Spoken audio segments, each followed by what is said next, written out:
INS Sutlej രക്ഷാദൗത്യം തുടങ്ങി operation ആരംഭിച്ചു എന്നാണ് ദീപക് ധർമ്മടത്തിന്റെ റിപ്പോർട്ട്. ദീപക് തത്സമയം ചേരുന്നു. Good morning Deepak. INS സത്ലജിന്റെ പ്രവർത്തനം എപ്പോഴാണ് തുടങ്ങിയത്? ആ ഓപ്പറേഷനിൽ എന്താണ് target? SKN very good morning. ഏറ്റവും പ്രധാനപ്പെട്ട കാര്യം ഈ INS സത്ലജ് ആണ് ഈ പോയ കപ്പലുകളിൽ ഏറ്റവും വലിയ കപ്പലുകൾ. പക്ഷേ ആ കപ്പലിനെ അവിടെ ഒരു സ്റ്റാൻഡ് ബൈ ലീഡറായി വെക്കുകയാണ് ഈ ഓപ്പറേഷന്. പക്ഷേ ഓപ്പറേഷനിലെ ഏറ്റവും ലീഡ് ചെയ്യുന്നത് ഈ കപ്പലായിരിക്കുമെങ്കിലും കൂടുതൽ കാര്യങ്ങൾ നടത്തുന്നത് ഈ കോസ്റ്റ് ഗാർഡിൻ്റെ ഷിപ്പുകളായിരിക്കും. കോസ്റ്റ് ഗാർഡിൻ്റെ സമൃദ്ധ് പ്രഹർ, അതുപോലെ മറ്റ് കപ്പലുകളുണ്ട് കോസ്റ്റ് ഗാർഡിൻ്റെ.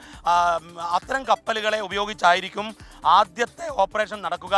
കാരണം ഇന്നലെ രാത്രി ഒരു 12 മണി കഴിഞ്ഞാണ് സത്ലജ് കൊച്ചിയിൽ നിന്നുമാണ് പുറപ്പെട്ടത്. സദേൺ നാവൽ കമാൻഡിൽ നിന്നും പുറപ്പെട്ട സത്ലജ് അവിടെ എത്തിയത്. മാത്രവുമല്ല ഈ വിദഗ്ധരുമായിട്ട് മറ്റ് കപ്പലുകൾ INS സച്ചേത്, അതുപോലെ INS സമത്ത്, ഇങ്ങനെയുള്ള കോസ്റ്റ് ഗാർഡിൻ്റെ 6 കപ്പലുകൾ ആ പരിസരത്ത് തന്നെ നിലയുറപ്പിച്ചിട്ടുണ്ട്. ഈ ഓപ്പറേഷന് ഏറ്റവും തടസ്സമായി നിൽക്കുന്നത് ഈ കപ്പലിന് മുകളിലുള്ള തീ ഇപ്പോഴും അണയ്ക്കാൻ സാധിച്ചിട്ടില്ല. ഇന്നലെ രാത്രിത്തെ വിഷ്വൽ മുതൽ 24 പുറത്തുവിട്ടതാണ്. ആ വിഷ്വലുകളിലും ഈ തീ രാത്രിയിലും ആളിക്കത്തിക്കൊണ്ടിരിക്കുകയാണ്. മാത്രവുമല്ല ഈ സ്ഫോടക വസ്തുക്കൾ ഇതിലേറെ ഉള്ളതുകൊണ്ട് തന്നെ ഈ ഓപ്പറേഷൻ ദുഷ്കരമാണ്. ഇന്നിപ്പോൾ കോസ്റ്റ് ഗാർഡിൻ്റെ ഡ്രോണിയർ വിമാനം അവിടത്തേക്ക് പോയിട്ടുണ്ട്. അവർ ആകാശത്തിലൂടെ ഇത് നിരീക്ഷിച്ച് കാര്യങ്ങൾ നിയന്ത്രിക്കുക എന്നുള്ളതാണ് അവരുടെ ദൗത്യം.